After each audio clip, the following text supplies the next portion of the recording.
हमारे गाना में कुछ मतलब नहीं कोई तो हमें भाव भी जरूर हमारी रीतिका भाभी फीलिंग्स दा बोलू भैया लेला सा ये हमारे शशांक हो हां भाई यार ये दीपक हो जय हो बोलू भैया चंदन है सिया जी अरे राम जी के रथ चलोले बड़े अरे की आज राजा जी के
खुशी है ना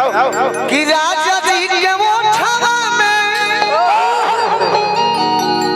अरे मोठो जो बसती अरे खुशी ओठ होता ना दूर से सटी भीड़ जाके सटावे ना हवर हवर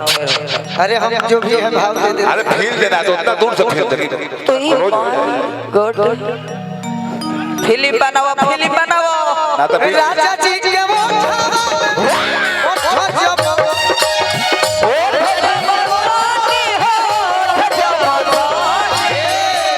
बहुत अच्छा अगर हम बावर्ची रहते तो इसको खीर देते कटोरा अगर हम बावर्ची होते तो इसको खीर देते हनुमान होते तो इसके लिए सीना चीर देते अगर इस देश के हम प्रधानमंत्री होते तो तूफे पे कश्मीर देते तीनों देश राजा जी के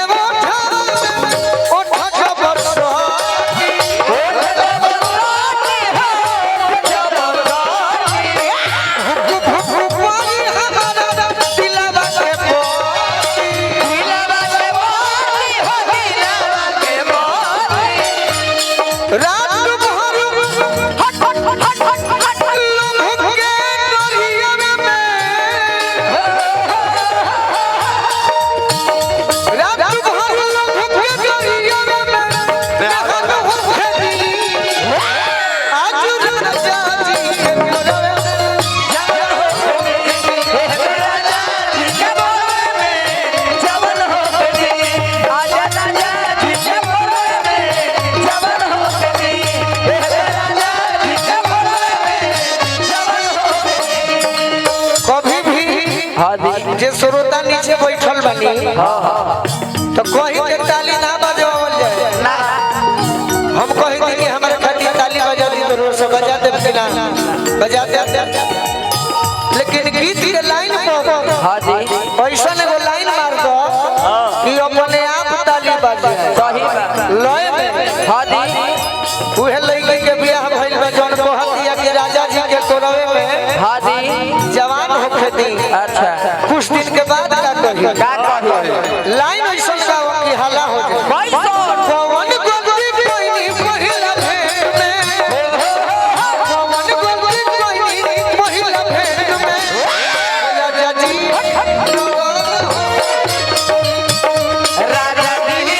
डरो ना हो सके राजा नहीं मिले चॉकलेट में हाय हाय हाय राजा नहीं मिले चॉकलेट में राजा जी एही पर तो कहिला तो कहला कि कहला एही अरे चॉकलेट हो राजा जी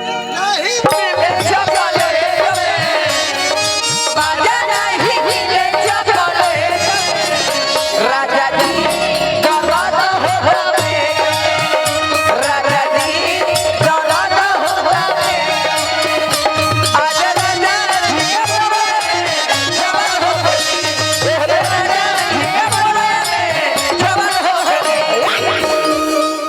जो आगे निकल गए जी हिम्मत मत करो कोला चॉकलेट चॉकलेट वाला ना यही तरी फलूदा खाने एकर जब बियाह ठीक भइल बिट्टू भैया ए बिट्टू भैया एकर बियाह ठीक हो गई हां 7 नंबर घाट को हमारा से बड़ी आग्रह कइले बा कि गोलू जी हाँ जी दुनिया आए चाहे नहीं आए आप जरूर आइएगा तो हम जाएंगे भी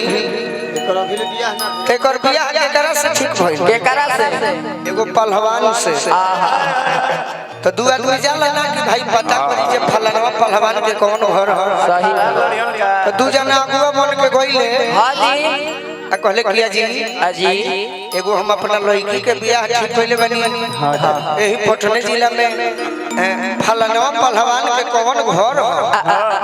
कहले कि देखी हम हरियर कलर से रंगल बनू हाँ जी उहे फलाना पहलवान हवे अच्छा कहले कि और ये उनकर चाचा बड़े पहलवाने हवे ऊ पहलवान के घर तो देखी हो पियर का अच्छा तो ओकर मामा बड़े उनकर घर हाँ तो देखी हो उजर का तो दोनों अगुआ चिहा के कहतर कि बाप रे बाप एगो गांव में हतना पहलवान बड़े अरे तो कहतर जे ओतने में हाथे लगल लोग हमरो पर शौक करेला लड़ल नहीं की मगो ओतने में हाथे लगल लोग हमरो पर शौक हां करेला भाई हाँ जी जो हम पहलवाने हैं सही बात मगर लड़ल नहीं अरे किया जी राजा जी के बगल में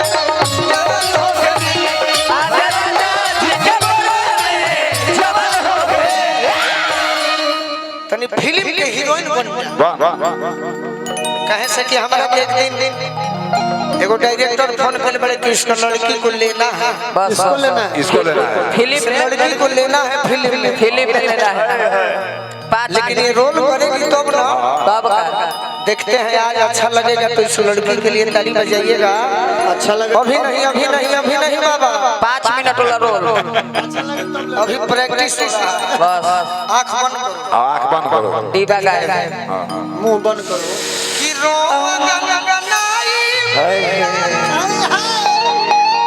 ओए माय गॉड गन गन गन बंद करो आंख एकर गमछी से आंख बंद करो ओए गन गन गन गन गन अरे मोरा जब उठाई अरे मागो बहुत अच्छा आगे से कैसे पीछे अल्लाह भोजपुरी जिया जुड़ोई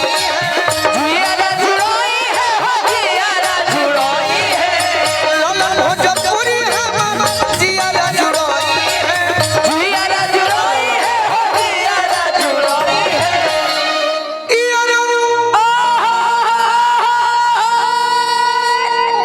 गोलू राजा के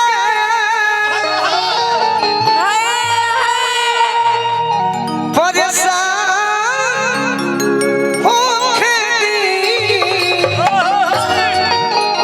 होके होखे दी ऑर्केस्ट्रा वाला नाच नाचो तब का समयना वाला नाच नाचो हाँ जी अरे रियाज